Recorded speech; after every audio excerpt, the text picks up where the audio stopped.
Okay, we are live with Hart Togman. How do I pronounce it? Togman. Togman. What's the background? What nationality? Togman. Polish Jews, pretty much. Okay, I was gonna say I was gonna say it must be Jewish. Yeah. I gotta. Anything with the MAN on the end. It's like a giveaway, no? It's not like I'm a rocket scientist. This is like a known thing. Okay, I was trying to pat myself on the back there, but it's not Greenberg, but it's close. Yeah, that's true. I guess that would be even more obvious, perhaps. Yeah. Okay, so I guess, Hart, we've met briefly, but now we're sitting down with you to understand the journey of your business life. We want to talk about tenant screening and tenant process and stuff like that, and we're going to get into that in a second. But I'm curious, can you just describe Rent Panda and your role in Rent Panda and how Rent Panda came to be? Give us a little bit of the origin story here so we have some context in which to grill you with afterwards. Sounds good. There's a lot to unpack. So Rent Panda right now is essentially a business that focuses on leasing, and that's building products for leasing and services for leasing. So, we do the dirty business that most landlords, investors don't want to do, but we're not property managers. I should say that. We focus on finding tenants as a specialty and making landlords' lives easier by giving them digital products that can help them find tenants. So, I started the business with my brother 7 years ago now. I'm the CEO and co-founder. We started the business in Thunder Bay, of all places. My brother was an academic. He was bouncing around Canada for 10 years or so. I was working in advertising and agency life in downtown Toronto. And he essentially moved up to Thunder Bay. He lost a coin flip with his wife, moved up to Thunder Bay, and had a hard time finding rentals. And kind of the inception point for Rent Panda was a website called Home Sweet Homes. This was 5-6 years ago now. And the website was one where it was run by an old agent, not to speak badly of realtors, but it was run by Feel free to speak poorly of realtors. We're open to it. We're open to it. Yeah. And this guy had essentially the whole market. You would go on the website, you would e-transfer someone $20. And this is, again, 6 years ago. And he would send you a Word document of all of the listings in town. And that was the way people were finding rentals in Thunder Bay. So this is like 2016, 2017-ish. Yeah. And when you say it, it feels like it's 1995 or something. No like kidding. Except for the e-transfer. That's yeah. the only, yeah. Right. Yeah. You didn't have to walk down to the corner and give someone $20 cash, but it was pretty close. And so my brother at the time came to me and said, this is Thunder Bay. What's the deal in Toronto? And in Toronto, there was viewit.ca. That's how I had found every rental. That's right. Yeah, Viewit was everywhere. Yeah. Yeah. And they were big and they were the dominant player. And we had the idea that if Viewit is winning in Toronto and Home Sweet Homes was winning in Thunder Bay and someone was making money off of this, like my brother found his apartment in Thunder Bay by e-transferring this guy $20. So we thought there has to be a better system out there. And, it sounds a bit cliche. There's got to be a better way. But that was the reality of it. And so we started off by building a platform for tenants and landlords to connect. And we kind of stole from Airbnb's playbook and actually went out and met every single landlord that listed on our property or on our platform. And we did free photography for them. So that was our way to get in the door. We said, you list with us. It was completely free to list. And we'll come out and do professional real estate photography. We took a couple classes. We taught ourselves real estate photography, which wasn't that hard, especially got a wide angle lens. Yeah. Got a basic camera, got a wide angle lens, and we're done. Especially for the world of rentals and in this B market that was Thunder Bay at the time. And so we went out there and we gave free photography to every single landlord, but really it was a way to talk with every single landlord. And by talking to well over 2,500, 3,000 landlords in the course of the first 4 years that we did this, we were able to get all of the insights that then built Rent Panda. And we realized that, yes, there was a need for a platform in some markets, but really landlords were struggling with all of the tools and services that they needed to go from listing all the way through to lease. Yes, there was some issue with property management as well, but we thought if we can hone in on the perfect leasing process, build all of the leasing tools that small landlords can use, we could really capitalize on a market that existed. And that's kind of been the journey over the last 6 years. We went from Thunder Bay down to Guelph. When Guelph was doing well, we expanded out to KW and Cambridge. And then a year ago, this past month, in October of 2021, I guess it was, we went across the province.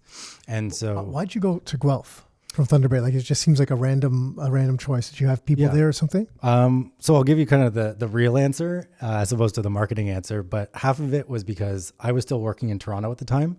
And it was a market that was close enough to Thunder Bay in the way that it was structured. It had a lot of small investors. It was a university town. It was accessible for me to drive across the 401 on my evenings and weekends and do all the work that needed to be done there.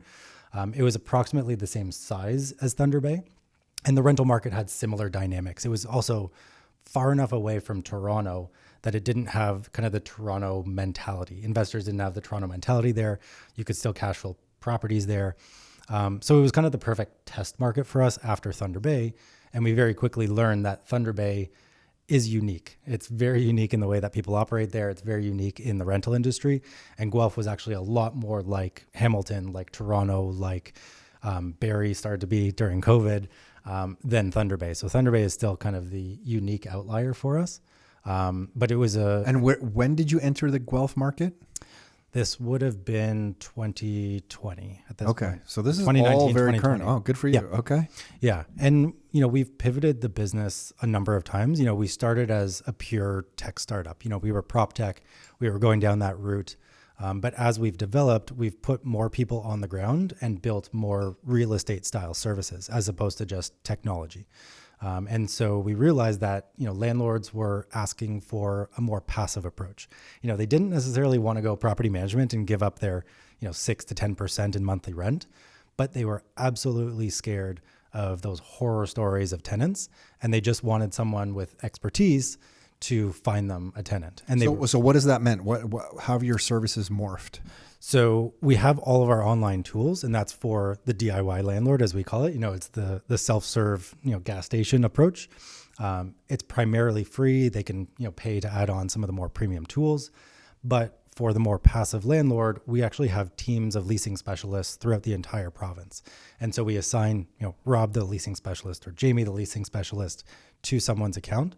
And similar to how realtors would do leasing, which often they don't want to do, and it's kind of tacked on to the end of an investment purchase, we come on board and kind of do all that dirty work. But we've built the processes internally. We have all of the proprietary tools, the digital tools that we would offer to landlords ourselves, so we can make a business out of it, where typically, no realtor really wants to touch a $1,500 commission when they can make $10,000, $20,000, $30,000 commissions buying and selling those properties. So what is that process? Now I'm curious. I mean, we've done a lot of leasing.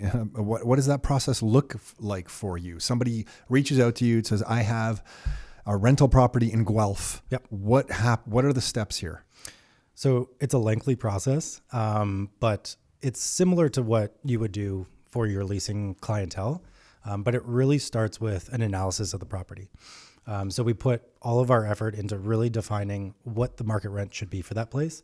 And with market rents going absolutely crazy over the last couple of years, it's really important to hone in and have someone local and have the digital technology to understand what you should be charging, because a month or two can mean a couple $100 difference in rent. And what do you mean the digital technology?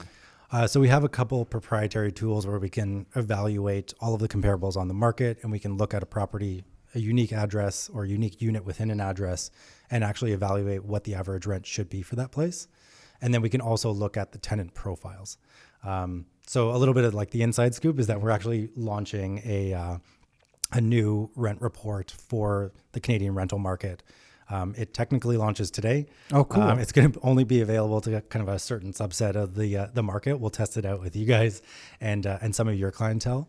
And then December 1st, we're going to launch it publicly.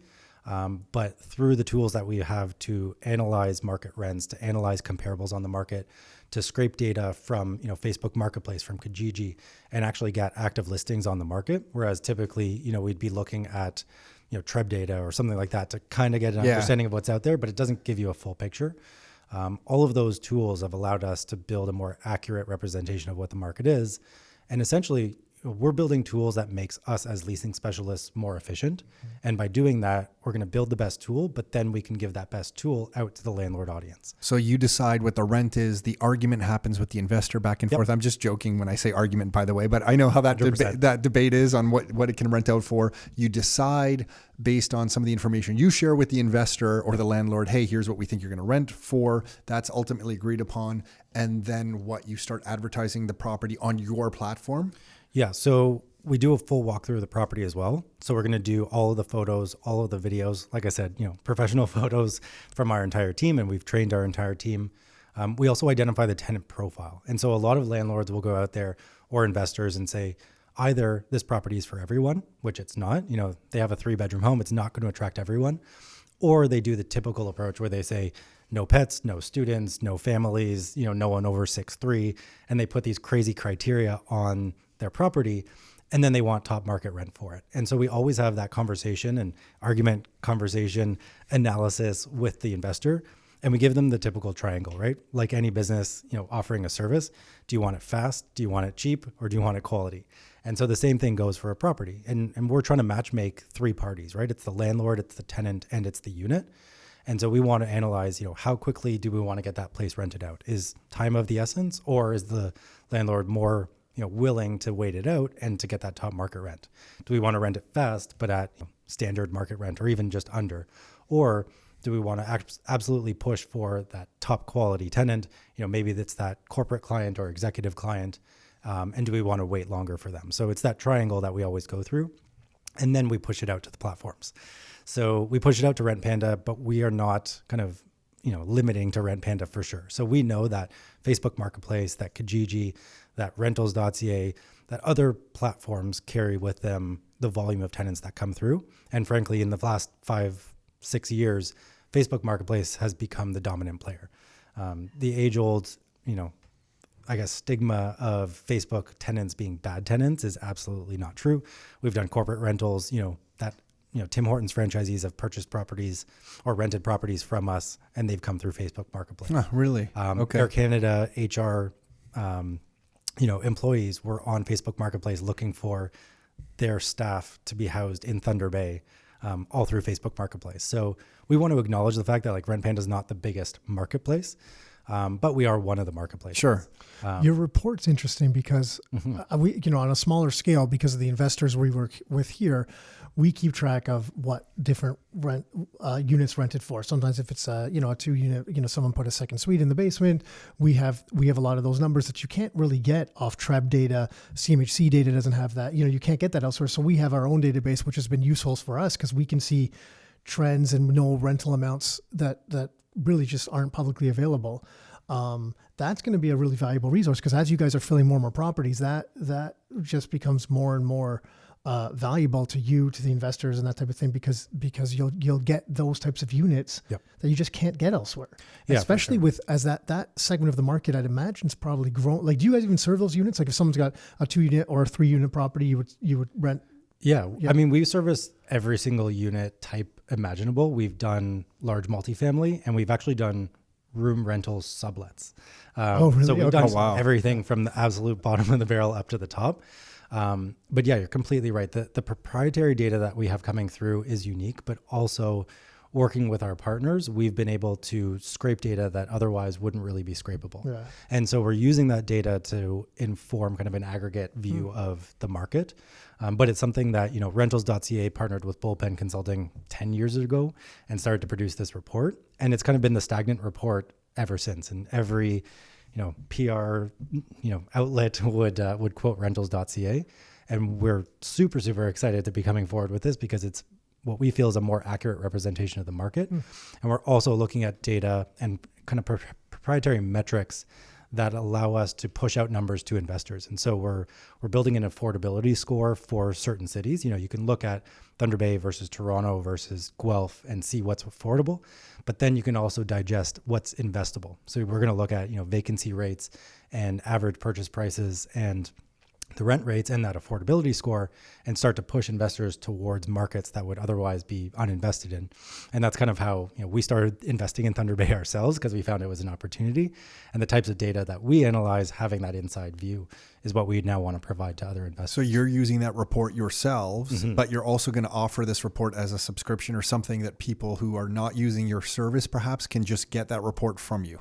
Yeah, for sure. Okay. And in the old school tech startup model, we're probably going to give it away for free. Yeah, sure. Just so that people start to become aware that we are the rental experts out there, and we want to invest in educating people as well. Yeah, I'd imagine from a media perspective, those types of reports get traction. People like to see those. Here's the affordability rankings, according to Rent Panda. And if you're like a journalist putting together something, you just want quick data. That's so what I mean. Comment on it. Yeah, so it's from that perspective, it can get potentially it can get the name out there even further in a faster manner if that kind of gets blasted around a little bit. Oh yeah, for sure. And that's where, just frankly and openly, the inflammatory stuff always gets picked up too. Yeah. Sure. And so looking at, how unaffordable Toronto is, or the new unaffordable city, is going to get the traction. But behind the scenes, all of the data is really going to inform investors where they should be investing. What can you tell people about just, I'm going to ask just for an average, and I know Toronto's different, like Canada's different, Ontario's different than the rest of the provinces, then Toronto's different, communities, Golden Horseshoe's different.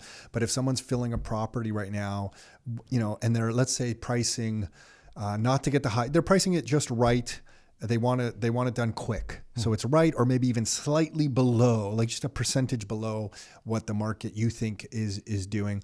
How fast would it take to fill a 3-bedroom single family home in Guelph right now? Ballpark. I'm not going to hold you to this. So it's the absolute typical question that every I client we get asks. And I would say generally we'll say 2 weeks. There's a lot of caveats to that. But if you're priced appropriately and you're looking to move that unit, you can fill it in 2 weeks, with the biggest caveat being you don't necessarily want to have that occupancy in 2 weeks. So the time it takes to fill the vacancy is one thing, but we always say to investors, if it's October 22nd right now, although it's not, and you want to fill your unit for November 1st, I would suggest you don't fill it for November 1st and you fill it for November 15th or maybe even December 1st, because someone who's still looking for a property on October 22nd is likely not the best tenant to move in November 1st. Maybe they're living with their parents and they're flexible, but if they can't get their stuff together and get a property 30 days out or 60 days out, there's always a little bit of a red flag. Pretty well thought out. There's usually some warning sign there, or they're getting evicted from someplace else. Exactly. So what do you tell people who say, hey, I really want to try and go for top dollar. I can sit on a vacancy for a little bit. Let's try to get a quality tenant, and I'm really going to go for top dollar here and set a new benchmark for the area. Yep. Same house in Guelph now, instead of 2 weeks, what am I looking at? 8 weeks? You're probably looking at 6 to 8 weeks. Again, we always keep our investors and our clientele up to speed on what's happening, usually every 3 to 4 days. So you're never going to give us a property. And how do you do that? Away. Email, text message? All of the above. So because we have regional leasing specialists, those specialists work with each individual investor. Typically, they're working with between 2 and 10 investors at one time, similar to kind of the real estate model where you have multiple clients, but everyone needs to feel absolutely most important. Those people will give them updates. Our team has a consolidated view of what's happening with everyone's properties across the entire province, and we can keep people informed. So if you're pegging your property at $4,000 for that 3-bedroom unit in Guelph, and that's absolutely above market rent, average they're going for $3,700, let's say. We're going to keep you informed every 4 or 5 days about who exactly is coming through in terms of interest, how many of them are quality tenants, what's the demographic that we're seeing coming through, and also what's the feedback that we're getting. And we're also, to get back to the process, we're pre-screening every single person that sends us an "is it still available" message on Facebook, a hello message on Kijiji, or through Rent Panda. And what are you pre-screening for? All of kind of the basics. And so we've actually built a smart screening tool, one of those tools that we built for ourselves and then we pushed out to the market. But it's an application essentially that will aggregate about 50 different qualities of a tenant, where they're living now, how long they intend to rent for, whether they have pets, whether they have cars, how many people are in their household, average income, how long they stay at their last job, how long they stay at their last rental, all of those kind of standard metrics. And it'll evaluate all of your applicants and actually select the top applicants that you should be talking to. From that, that basic pre-screening, we take people to showings. And unlike realtors, again, sorry to speak badly of the processes, but the processes that are built for buying and selling homes. And so most realtors would put a lockbox on a property and then allow a tenant's agent to bring them through, which is totally fine if you trust the tenant's agent, which we've shown is sure. Yeah. They're not selling the property. Yeah. Exactly. And we've seen people come through the property, as small as not adhering to "please take your shoes off" signs, all the way to fraudulent employment information being sent through. And, there was a recent article, I think it was on CBC. I just saw that today. Right. Mortgage fraud, right? Yeah. And real estate agents are going to conduct mortgage fraud for their clientele. And obviously a very, very, very small portion of the real estate agent world will do that.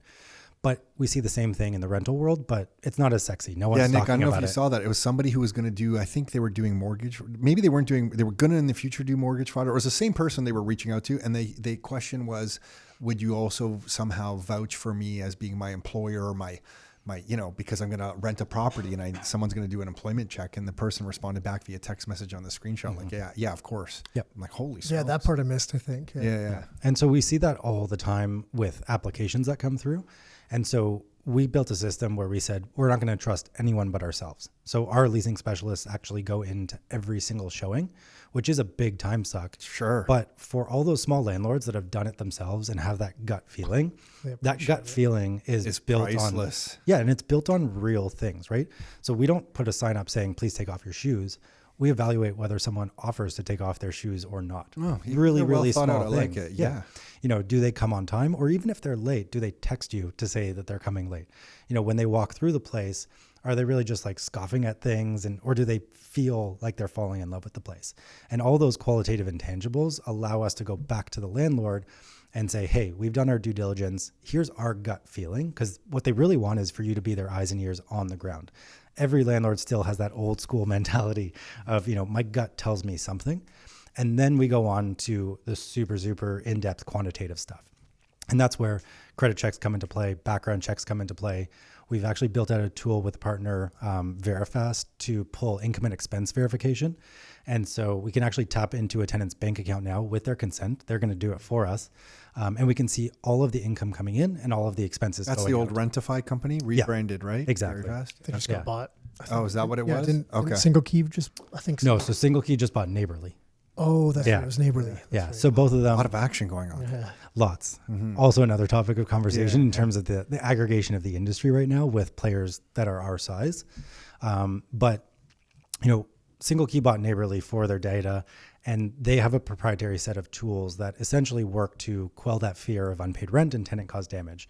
And we're doing the same thing. We've actually had some good conversations with Single Key about, potentially So how are working you, together. because we were talking before we were recording that's every landlord's fear. Yeah. I'm not going to get paid and they're going to damage my property. Yep. How are you talking about that with people?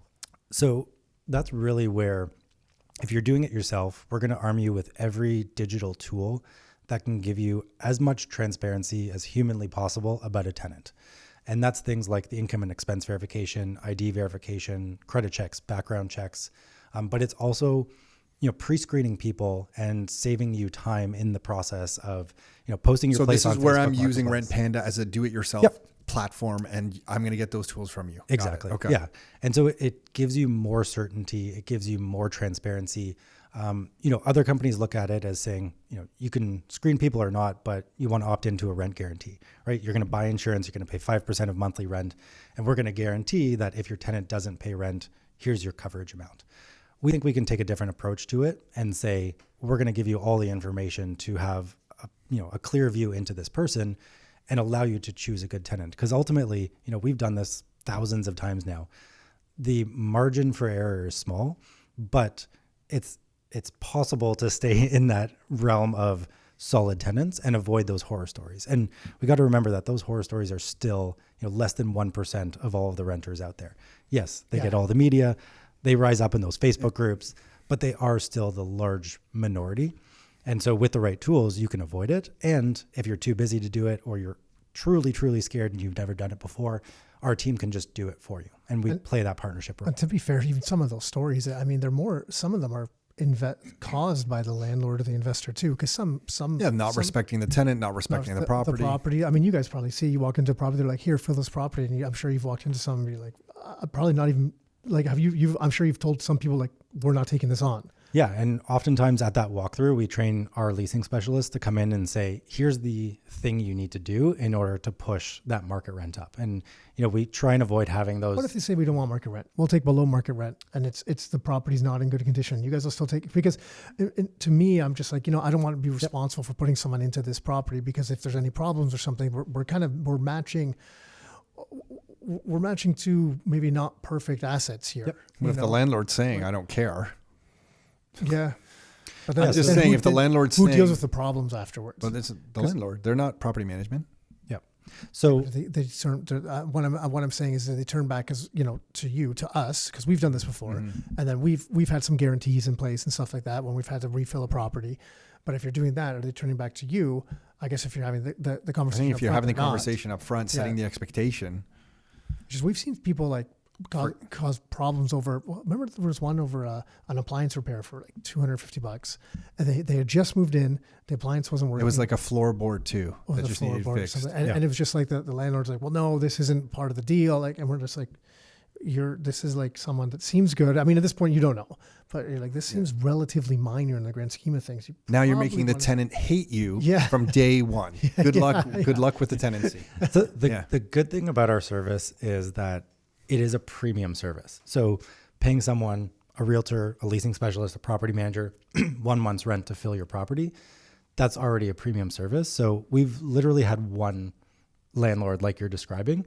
And we just had the conversation to say, here's the education that you need in terms of what you have to do as a landlord. So, the stove isn't working. You are going to have to replace that legally.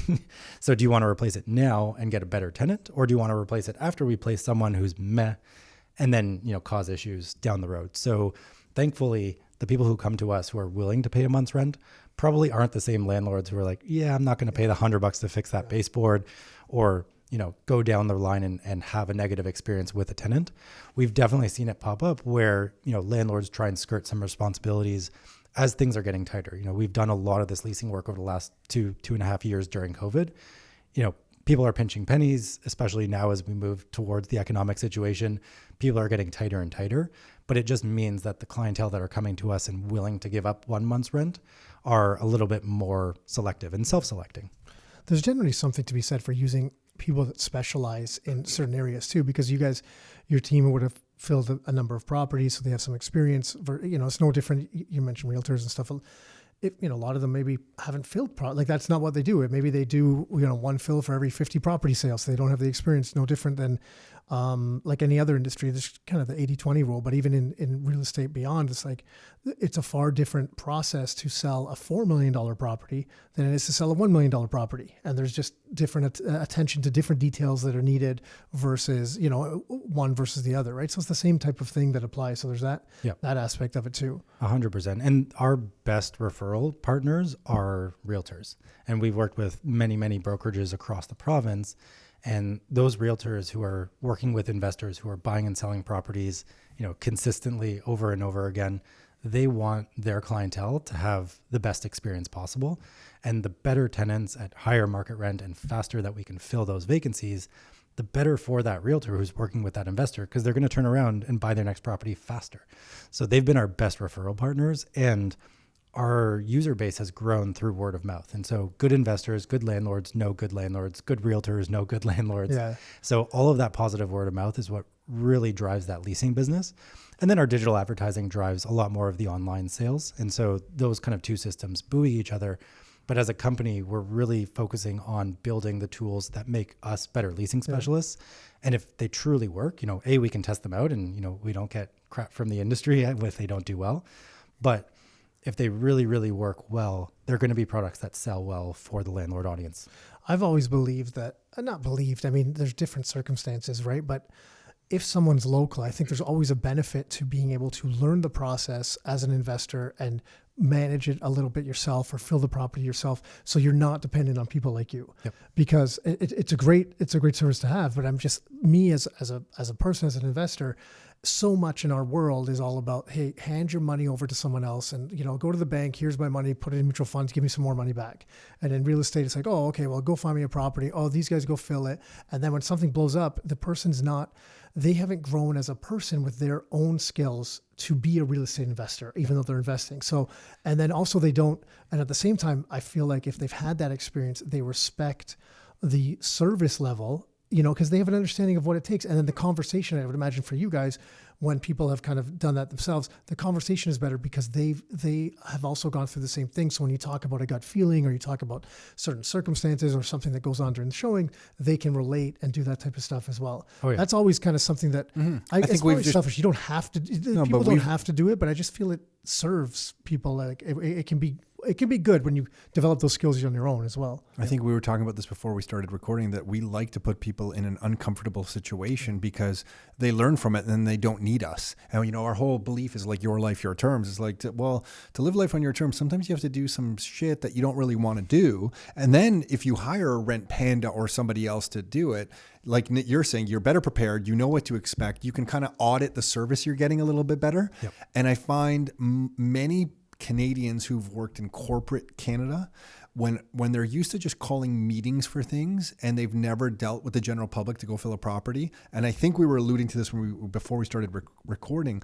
Those types of Canadians often will be shocked when they get face to face with the general public trying to rent out their properties. And I love that. Yep. Like I want them to go rent their property and just say, hey, this is real Canada. Yep. You bought a property in Barrie, go rent it out. And there you go. That's a real Canada. Instead of calling for, like, my favorite is when some new investors will call for like a conference call on Monday to discuss what's happening on a property. You're like, we don't need a conference call. Here's what's going to happen. Like, we're just deciding in real time and we're taking action. But you must see that a lot. I could see some people who are armchair landlords a little bit wanting to get all kind of weird and wonderful requests from you. Yep. But we've seen them because we've gotten them. Yeah, we've got as well. So but they're, you know what's they're doing smart with Rent Panda.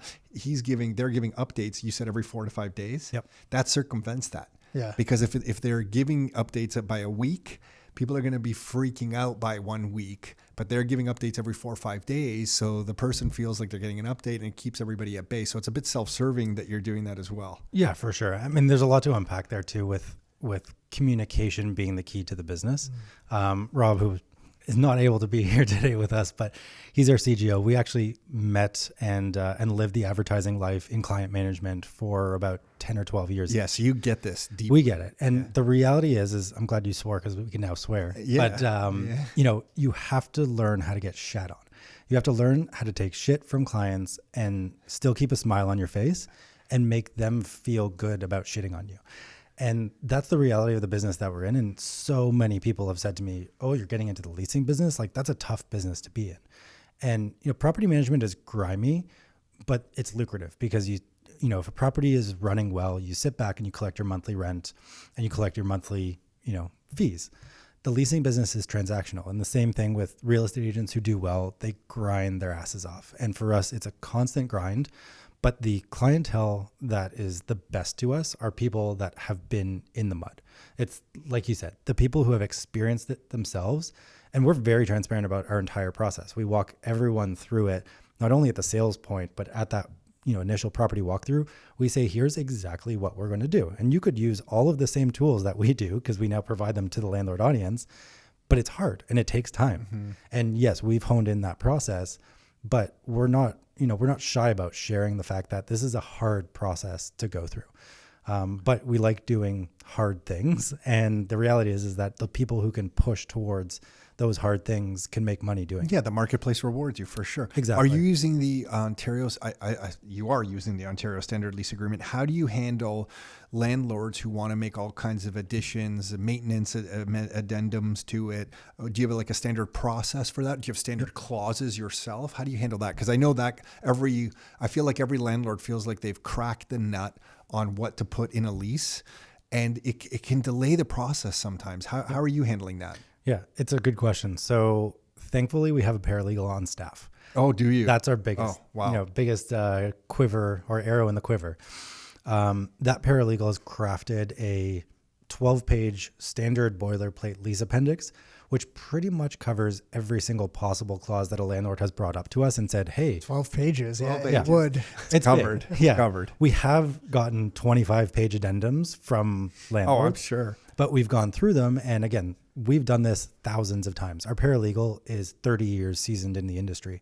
You know, the name Harry Fine pops up because he's kind of the old school and has been around forever, and he's got his lease appendix package. Our paralegal was one of his first trainees. So she's been in the industry forever. She's seen it all. And we go through our 25-page, landlord mandated appendix, and we say, this is illegal, and this is from 10 years ago, and this isn't going to hold up at the LTB.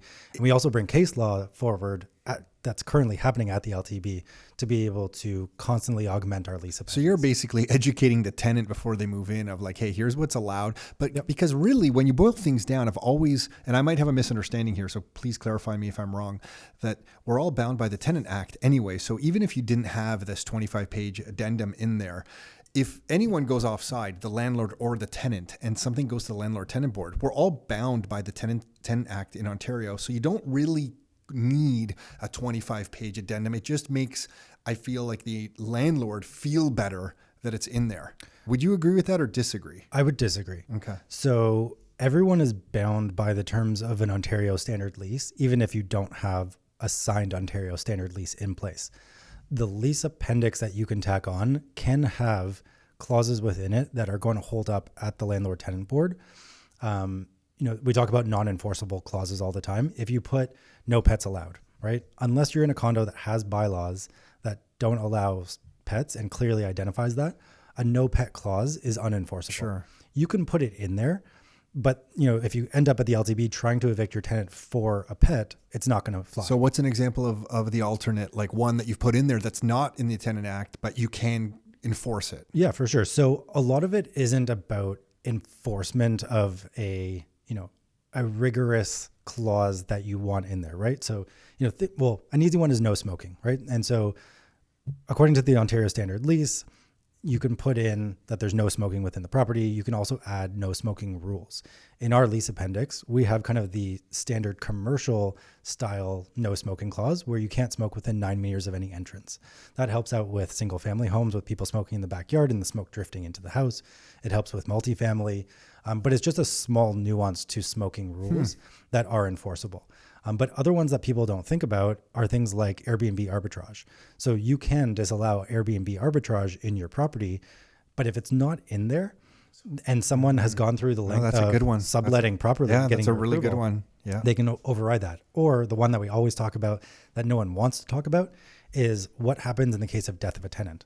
Because if you're a landlord long enough and you've been doing it 30, 40 years, someone is going to die in your property. Mm-hmm. And this isn't like, someone gets murdered. It's like you rent to a bunch of, seniors across your portfolio and someone ends up dying. And the reality is that the Ontario Standard Lease is very vague in how it addresses death of a tenant in the property. There's some general stipulations, but you can have a very clear path forward as to what happens with the unit, what happens with the contents, what happens in the case of, no one else is part of the family. What happens with the estate? What obligations does the estate have, to you as a landlord? So good. There's 12 pages. Okay. What about maintenance? Do you have any goodies around maintenance of the property? Because that's always one that's like, hey, and people will put all kinds of weird and wonderful things in there, like, don't stain my carpet over there, or don't dirty the hardwood floor. Yeah, any gems in there? I would say difficult. Again, most landlords will think, how do I protect my property? Yes. And we think, how do we eliminate gray area within the Ontario Standard Lease? It's actually good that there's an Ontario Standard Lease document. It's a shame that it's not a good quality document in terms of all of the things that it should be. Or easy to use. Exactly, yes. We've also got a lease builder online Do where you just Okay. fill out a form and it's done. Be a PDF rocket scientist to use right. that. Ontario And you can't download the right No, form. it's a disaster. It's a complete disaster. But I mean, I had a past life working with government clientele too, so I understand how they got there. But so in terms of that lease appendix, you want to eliminate gray area. And so all of the standard things like maintenance that are in the Ontario Standard Lease, if there is any gray area, you want to be able to address it in a lease appendix. But maintenance is one that is pretty clear in the Ontario Standard Lease. And the reality is that as much as the landlord and investor audience isn't going to want to hear it, the large majority of maintenance and general repairs that is considered normal wear and tear on a property are going to be on the landlord to fix and completely fix. So even if a stove breaks, how are you going to prove that it was your tenant who broke that stove? If there's a stain on the floor, are you going to be able to prove that that stain on the floor was caused by the tenant and it was caused in negligence or on purpose? So, if someone gets into a fight and the tenant upstairs reports, a domestic or something like that, and you come down and there's a hole in the wall from someone punching a hole in the wall, maybe there's some rationale behind it.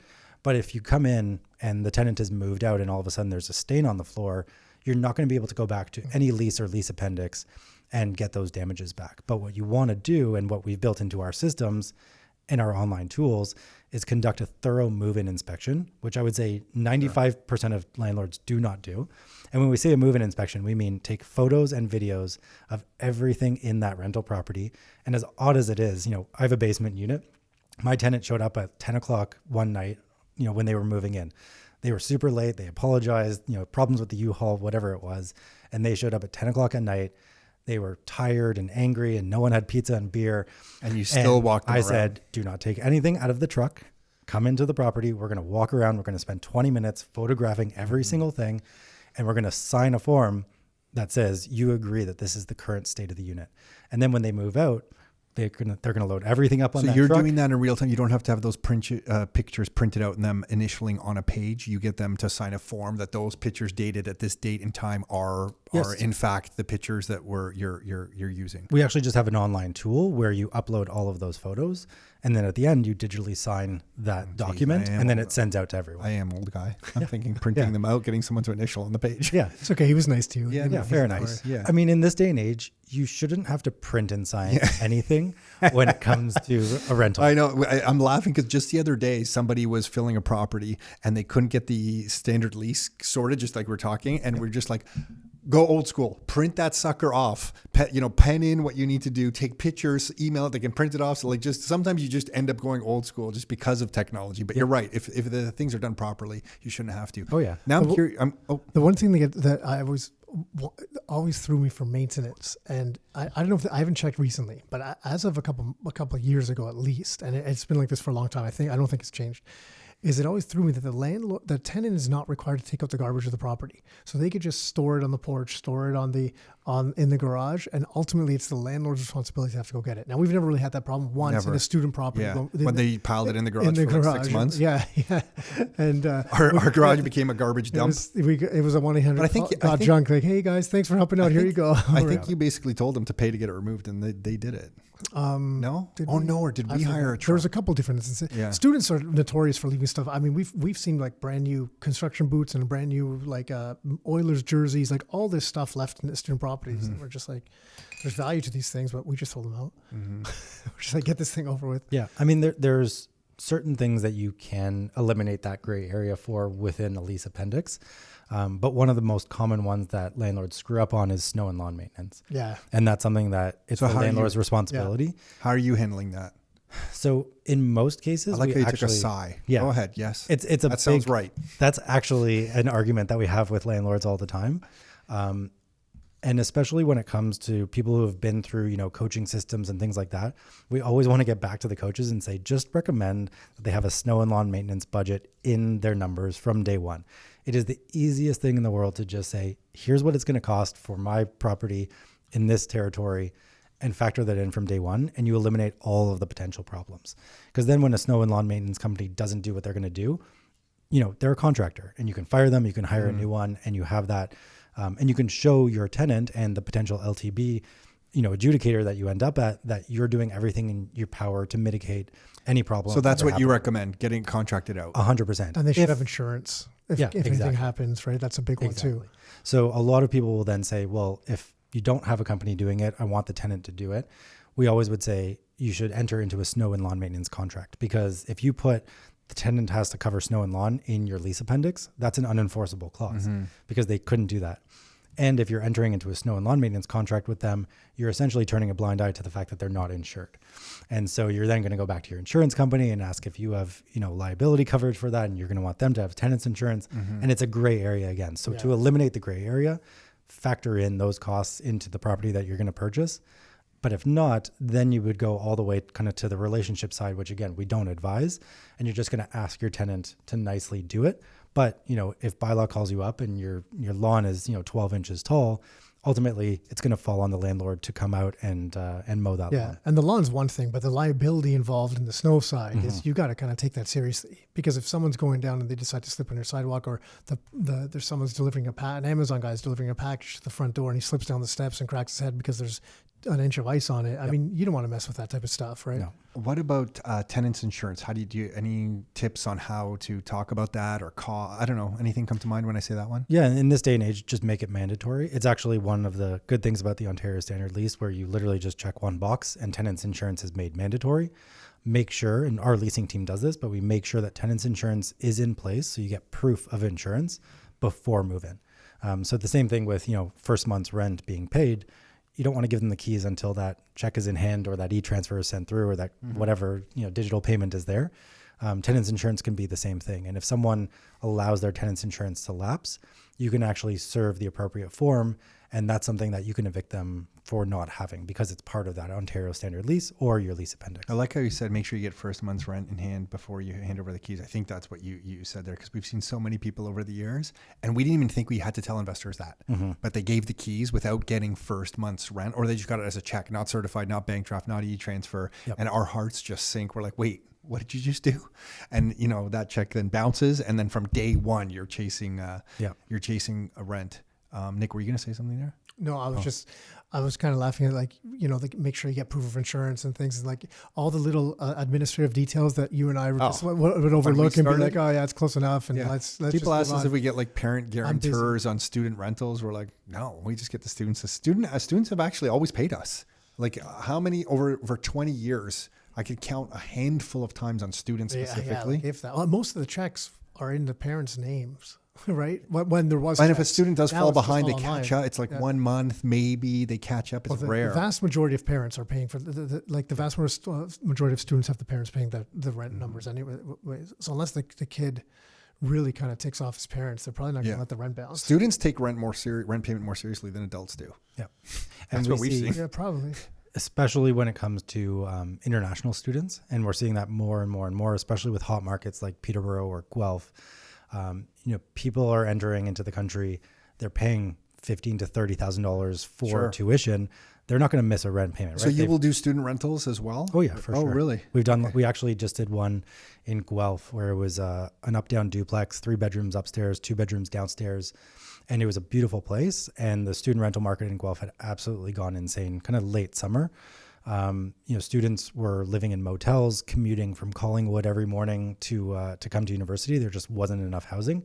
And so we actually rented out both units around $1,100 a room. We did full unit rentals. Wow. But that place was grossing upwards of, $5,500 for an up-down duplex. So it's a very lucrative market, especially if you tap into international students coming through who are often supported by their parents, but they're often also working part-time, or they're supported with some sort of, bursary from the university. But you're not going to be able to get those parent guarantors, or if you do, you're not going to be able to garnish wages of someone 1,000 miles away. The York University student rental that I had, I would get international students, and the checks would say from the estate of, and I always just felt like kind of warm and fuzzy when I got those checks. I'm like, this one's probably going to be pretty good. I get posted checks. Yeah. Anyway, on rent payment, any tips for landlords on that? Just a preference that I know you're not taking care of that kind of stuff, but do you have any suggestions? I mean, ultimately, when it comes down to a small landlord, let's say under 5 to 10 properties, e-transfer is going to be the easiest way to go about it. The reality is that checks are becoming more and more rare. I think maybe 5% of our leases ever end up in checks.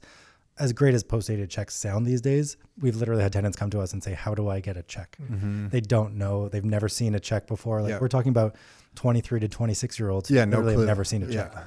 Yeah. So e-transfers are easiest, but if you're up over, the 10-unit mark, it starts to make sense to look at some automatic rent payment systems.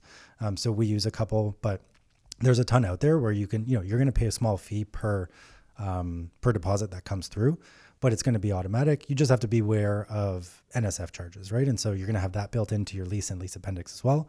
But if someone bounces on rent, you're going to have to go after them not only for the rent, but also for the NSF. Any that you like enough that you want to call out? Not really. Yeah. Okay. Yeah. Okay. There's a lot. That sounds about normal. Yeah. Until we build one. Yeah. Smart. Yeah. Okay. And then if one of your clients of Rent Panda comes to you and says, "Oh, I have somebody late rent," do you have a paralegal on staff? Can they hire you for those types of services? Yeah, for sure. So they can hire a paralegal. They can also always call us. So similar to a mortgage broker, insurance broker, real estate agent. Once the transaction is done, we don't disappear off the face of the earth. Most clients have my personal phone number as well as the phone number of all of our leasing agents who've obviously done work for them. So they can always call up and help. We can help navigate the situation for free pre-paralegal involvement. So if it's just about, hey, you need to send your N4 form, don't wait, don't be emotional. Don't wait 3 weeks until you send your N4. Rent is late by a day or two, send your N4. If they need help filling out that N4, we can help out. And it hasn't happened yet, thankfully, knock on wood. But if it did come to an eviction, we can obviously help them through the entire process. We can represent them at the LTB with our paralegal. And then if we need to place another tenant, if they do still trust us, although we've never had to breach this before, we'll just provide them heavily discounted services, if not completely for free, to replace that tenant. The only thing we've had so far are tenancies that ended early. And of course, every landlord's going to say, well, I paid you 1 month rent for a 1-year lease. The lease ended after 10 months. Can I get a discount? So, we're relationship based. We'll give them discounts. We're early enough in our career that we can say it's about building relationships, and the bottom line is less important. But ultimately, every landlord, every investor is going to be counting every dollar. And we want to make sure that ultimately they feel comfortable with us as a service. They trust us. And that's why, partnerships like ours are so important, because we want them to start from an element of implicit trust. If we have to start from the bottom and build that trust all the way up, it's going to be a long road ahead. But if we can start with a trusted word, a trusted referral, then we're golden. What do you guys, I guess maybe when I guess 2 questions. The handoff between you guys and to the landlord would be interesting, because if someone's, like in Tom's example, like a corporate kind of person that's never really dealt with tenants, this is their first property, you guys have filled it, what are you guys doing for the handoff there? Do you guys set up a meeting between them where your agent would go as well as the landlord and the tenant, and then do you kind of get everyone on the same page that way, or you're just doing it all virtually? It's mostly virtual, and that's just for efficiency. We're still trying to run a semi-profitable business. So it's like a Zoom call, but everyone's face-to-face, I guess, or just people are copied on emails? So the typical process is that we're going to intro everyone over email, but the landlord will have been kept up to date throughout the entire process. They're actually going to approve every single applicant that comes through, and we don't charge them kind of per round. So if we brought you 3 applicants, and we usually will bring you a group and not just one and say, here's your tenant, you could veto them to your heart's content. If you're like, I don't like that person's income source, I don't like that person's, credit check, regardless of the rationale that we're providing, you can veto people. And we've kept you up to date throughout the entire process that our introduction is really just like a formality. And it's saying, hey, tenant meet landlord, landlord meet tenant. Here are all of your next steps. Conduct a move-in inspection, arrange for ask key for transfer. tenant's insurance. Yeah. Well, we actually do that. We make sure that tenant's insurance is in place. And we also make sure that first and last month's rent is deposited directly with the landlord. So we don't process anything in trust. We don't take out our fees. First and last month's rent goes directly to the landlord or investor, and then we invoice them. So similar to any contractor, you could just not pay your invoice if you're unhappy with our service. And that's how strongly we're. Oh, good for you guys. Wow. What about at the end of the lease? Are you guys advising your clients on next steps when the lease is up, or are they just the majority just going to month at that time? Yeah. So the very, very large majority are going month to month, because the Ontario Standard lease doesn't actually end. So the term technically expires, but it automatically transitions to month. So there's nothing to really do. And that's what we kind of educate landlords about as we go through. But if someone were to have, a vacancy coming up, let's say 60 days before the end of that term, they get their notice, they're usually calling us up and saying, hey, my tenant just gave notice. Can you find my next one? Sure. Yeah. Yeah. We've, it seems like it's almost advantageous to the landlord to not re-sign a new lease. It just gives more flexibility, especially in the market that we were in, where some people wanted to cash out and sell the properties and that type of thing. With a lease in place, it limited flexibility for landlords. So it's often better not to have a lease in place, which is kind of the opposite of the traditional thinking, where everyone's like, well, I want them on a lease. I want to make sure they're on a lease. And where it's like the way the rules are set, like you were saying, just let them go month to month. I think both parties afterwards prefer not to go on. I think it's easier for everyone, probably. Yeah, it really varies. In a lot of landlords, because they're still kind of in that old school mentality, they want the perceived security of a year-long lease. But when it gets down to the legislation, you're completely right. A month-to-month agreement, which is still a lease, right? You're still entering into a month-to-month lease with the same Ontario Standard lease document. That's more advantageous, especially if you're in a volatile market and you're like, maybe I'm going to sell in 6 months. So it gives you that flexibility. But the large majority of our clientele are still kind of old school in the sense of they're perceiving a lease as a year document, and that gives them at least security to say, I've got this tenant in for a year, when in reality, the legislation is much more in line with tenant flexibility, and the tenant can give you notice, can ask to sublet the property, can ask to assign the property, And if you say no to that assignment and sublet, they're out of that lease within 30 days. Yeah. And even if not, you have to make reasonable effort to mitigate your losses. So everything is kind of siding on the tenant side, which is why we're super excited about providing a landlord first approach where we can educate people, we can build tools, and we can try and shift that to a more, balanced economy. From the data that you're seeing across Ontario, any markets really standing out one way or another? Ones that you thought maybe were super affordable that are not, or some that are like, wow, this is a big opportunity? I'm putting you on the spot. I didn't prep you for this. Yeah. I mean, I just saw the data for the first time last night. So it's definitely something we'll follow up on. I think, the standard two ends of the spectrum are as expected. Toronto, Vancouver, Montreal are highly unaffordable. When you start to look at, Guelph or even Kingston or Ottawa, they're relatively unaffordable still. Everyone expects Waterloo, but Cambridge and Guelph are starting to creep up there in terms of that unaffordability. The affordable markets are few and far between, but there are still affordable markets like Thunder Bay, like Sudbury, like Sarnia, that are still quite lucrative. And Windsor. Yeah. Windsor's like moving into that unaffordability, spectrum. Jeez. But what us as investors want to look at a little bit more is the rent to price ratio. And that's something that next month we're going to be coming out with terms of a investability. Because something like Thunder Bay, and I always am hesitant to talk about Thunder Bay because we're invested in Thunder Bay and it's a little bit of an ignored market. You love it. I love Thunder You don't Bay, want anyone else there. We get exactly. it. Yeah. So hopefully, you're hogging Thunder Bay for yourself. Exactly. But the purchase prices are still quite low when you look at the rents that you can bring in. And Thunder Bay has kind of been buoyed by the mining industry, the logging industry, the manufacturing industry. And Thunder Bay is kind of undergoing this change right now where a lot of kind of my cohort, the 30 to 40-year-olds are moving back to Thunder Bay because they grew up there. They said, like all of us do, screw this, I need to get out of my hometown. It's the middle of nowhere. But now when they're having families and looking to start kind of more stable businesses, they're coming back to Thunder Bay and they're really building up kind of the arts and culture and restaurant scene there. So it's becoming a market that is growing, but is still affordable for investors and lucrative for You can investors. see it in the data. The population data that freaked me out that I saw recently for Canada is London, Ontario's population growth through the roof. Yep. London, Ontario went nowhere for years. Now it's through the roof. Well, if you look at the Toronto numbers, it's the number of kids moving out of the city, like the population of I think it was children under 3, some of Moffat's numbers that he puts together is in Toronto is just dropping dramatically. And it's not just the kids leaving; it's obviously the parents are leaving with the kids. So you can see just this Exodus. Of families outside of Toronto to all these other areas and other areas in Canada. It makes the area more interesting if we have other vibrant cities with restaurants and with cafes and that kind of stuff. It kind of makes it for a more interesting place. Well, just to look live. at the Golden Horseshoe. Just if you drive just from Niagara all the way through Durham, let's call it, just along the QEW, just that way, right? You have all these different communities you can stop in with different that have some vibrancy to them. Look at the Collingwood area. Collingwood didn't move forever. Oh, yeah. Now in the last 10 years and the last 2 years, it's crazy. The really surprising thing that we're seeing, which we were seeing anecdotally in the leasing business for the last few weeks, but you guys are actually the first ones that we're talking about this with, but we've actually seen now month over month rent decreases in about 12 markets in Ontario.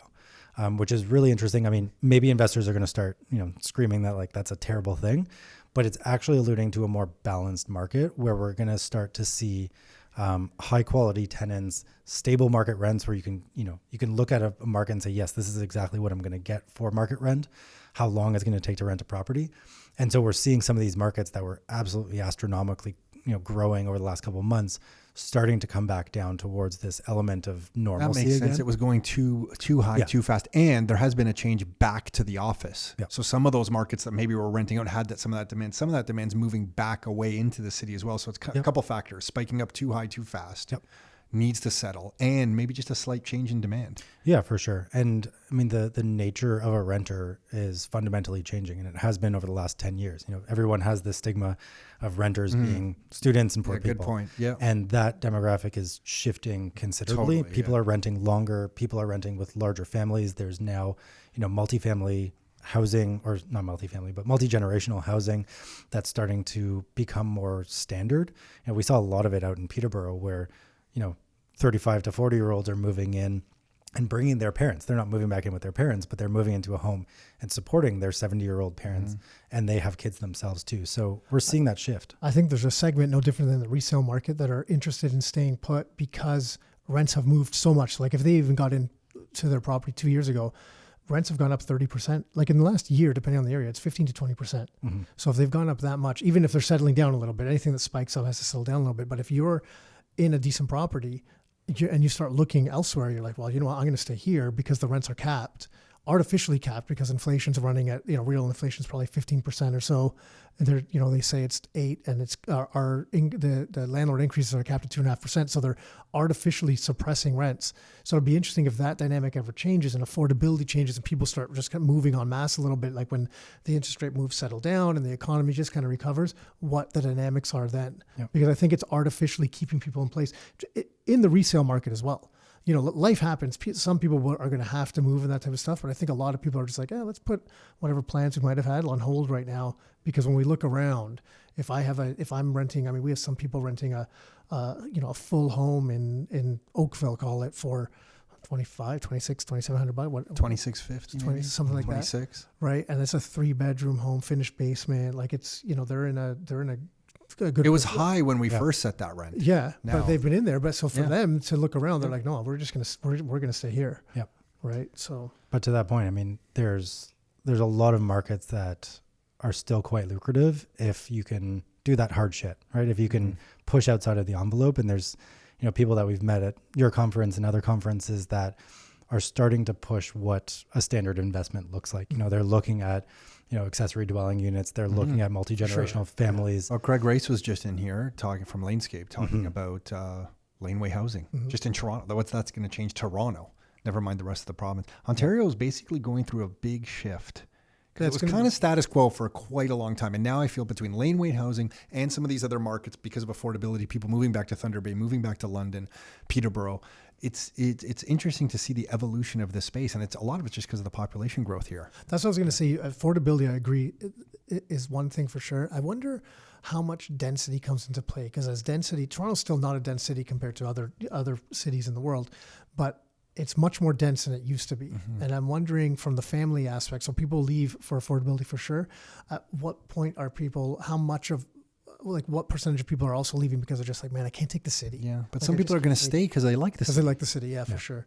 And ultimately, I think today there was a report that, the country is looking to up the number of new immigrants that come in, right? It's at 465,000 projected for this year, and they're going to push upwards of 500,000. So the reality, everyone talks about this now. This is great that it's out in the public domain. Well, it's amazing. But their goal for this year wasn't 465. Their goal was 400. Right. It was, or 40 something. Like they always overshoot. Yeah.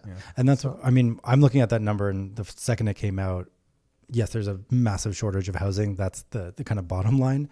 But how I'm looking at it is that there's a segment of the population that isn't going to fall into a typical screening process of a landlord. And there's going to be a lot of people that can't get past a typical landlord's view of what, the ideal tenant is. There's going to be big families coming in from, many, many countries with 7 or 8 people and multi-generational. There's going to be a lot of international students coming in that don't have any credit history, that don't have any background information on them. And so we're going to have to figure out new ways to present those people as quality tenants to landlords if we're going to end up housing. And Canada's also facing another problem. Just hearing you say this, Hart, it's becoming obvious to me that if Canada doesn't fix its transportation infrastructure and its healthcare and its education, word gets back to all these countries where everyone's coming to. Immigration. And the reason I say that, I already know some recent immigrants who are communicating back to friends and family back home saying, don't come, because they had to use the healthcare system here. We're shocked at what the healthcare system really was compared to the expectations of what they had. And they're telling people, do not come.